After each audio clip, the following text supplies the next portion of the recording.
2023 may soon be dubbed as the worst economic time for many households in our country, and they're not going to be wrong. If you're seeing mortgage rates going down to say 6.57% on a 30-year fixed rate mortgage being treated as a good deal, then man, we are in heaps of trouble. The banking system in our country continues to deteriorate as stock shares for some banks continue to decline amidst one of the worst bank collapses in our country's history. And if the past should teach us anything, is that bank runs may soon follow as the system continues to crumble, something that could potentially leave a lot of households without access to their money, as banks are sure to try and freeze withdrawals. What's that popular saying? If you can't hold it, it's not really yours, or something like that? A saying that's really appropriate for what's happening to people's money right now. Are any of you guys waiting on money from the Silicon Valley bank crash? I know a lot of people whose paychecks didn't get deposited because the employer that they work for actually used SVB to store their cash, and so they couldn't write checks out of there. Also, do you think that it would be wise for the Fed to continue to raise interest rates even though it's clear that something's broken? Now, before I continue, please take a second, smash the like button for the video.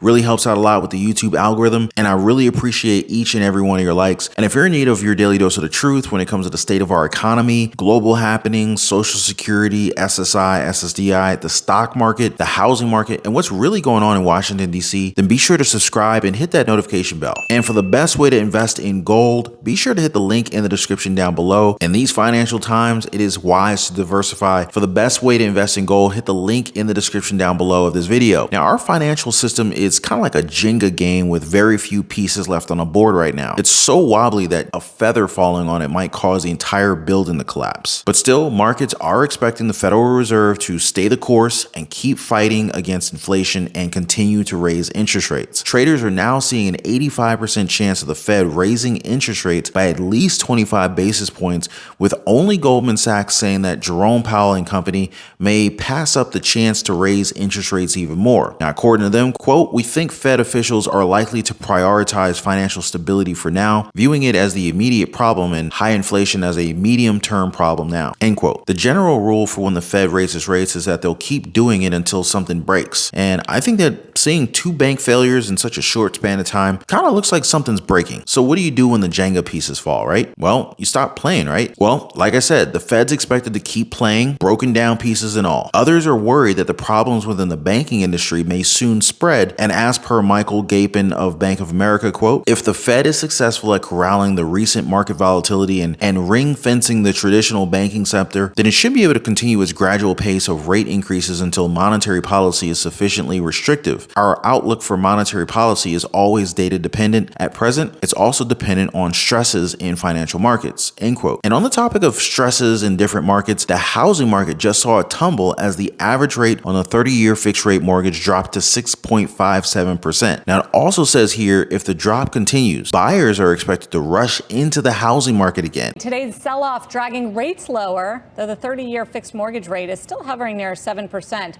And now home inventories are surging in certain markets as a lack of affordability curbs demand. Diana Olick here with the latest details. Diana. Yes, Ari, the mortgage rate is right below 7%, but still bouncing up and down again. And new inventory and pricing data is showing why we're seeing a uniquely volatile market. After dropping sharply in January, the monthly payment required to purchase the average home jumped by nearly $100 by the end of February. At current income levels, it now takes just over 33% of the median income to make those payments. 24% is the 30-year average, and that's according to Black Knight. Now, that's nationally, but some of the least affordable markets are now Las Vegas, Nashville, Seattle, Miami, and Los Angeles. We actually went to an open house in Las Vegas last weekend. Just 2 sets of buyers came in 3 hours. The agent said inventory there is rising fast. In fact, inventory in Las Vegas is now up 200% from a year ago, and prices dropped in January, but then rose into the first week of March, according to Parcel. Why? Well, those are closings, so contracts signed in January when mortgage rates hit 6%. Along with Vegas, Parcel is also seeing homes go for well below list price now in Phoenix, Tampa, and Charlotte, all of which were some of the hottest markets in the first part of the pandemic. Now, Sarah, not so much.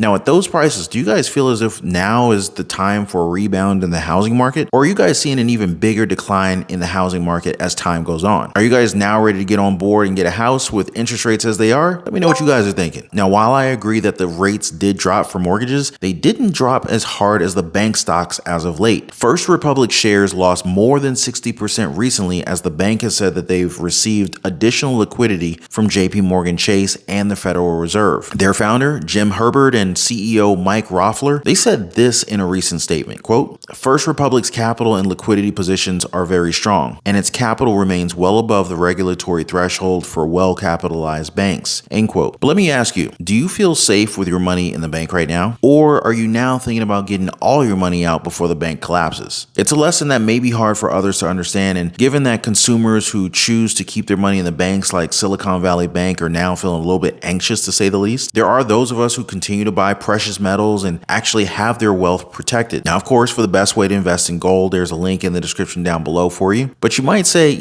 don't even have $250,000 in the bank. Why should I worry? Well, you should worry because there's no assurance that you won't be locked out of your account at some point in time, a problem that many people face recently. Where are those comments that I only talk about doom and gloom? Is this doom and gloom enough for you? I mean, you could have $1,000 in your bank account and face $100 emergency. It doesn't matter if you have the money. If they froze your assets, then there's not really a whole lot you can do. Although US regulators are already saying that they will try and prevent bank run risks, while also saying that banks may not be bailed out this time around. US Treasury Secretary Janet Yellen was on CBS's Face the Nation recently, and this is what she had to say, quote, during the financial crisis, there were investors and owners of systemic large banks that were bailed out, and we're certainly not looking. And the reforms that have been put in place means that we're not going to do that again. But we are concerned about depositors, and we're focused on trying to meet their needs, end quote. They know we're in big trouble, and they themselves have admitted that depositors may very well face real problems down the road, while adding that, quote, many of them are small businesses that employ people around the country, and of course this is a significant concern, and working with regulators to try to address these concerns, end quote. So what happens to those households who don't make as much money and are literally living paycheck to paycheck? What happens to them? How will they afford groceries if their money's tied up in these banks? How will they pay for their bills, food, rent, housing, gas, daycare, babysitters, and yet still hold on to the sound and extremely strong banking system? Do you guys agree with Secretary Janet Yellen? And are any of you guys now considering precious metals like gold and silver? Now, I've done my fair share of buying up these metals and putting my money where my mouth is. But of course, it's an investment that needs due diligence. So this means that you research about what you're putting your hard-earned money into. You look at trends and you decide which investment is better for you. And there's many opportunities that can be realized in the stock market and real estate. There's also ways of creating multiple streams of income. There's small businesses, different side hustles that you can use to leverage to make your cash flow stronger. Now, if you want to learn more about these, definitely don't hesitate to join us over in the Patreon community. The road to financial freedom starts with a single message. I'm always here to help. Now, before I go, please don't forget to drop a thumbs up for the video. Also subscribe for your daily dose of the truth. Appreciate you guys watching. Please be kind to one another, and I'll see you on the next video.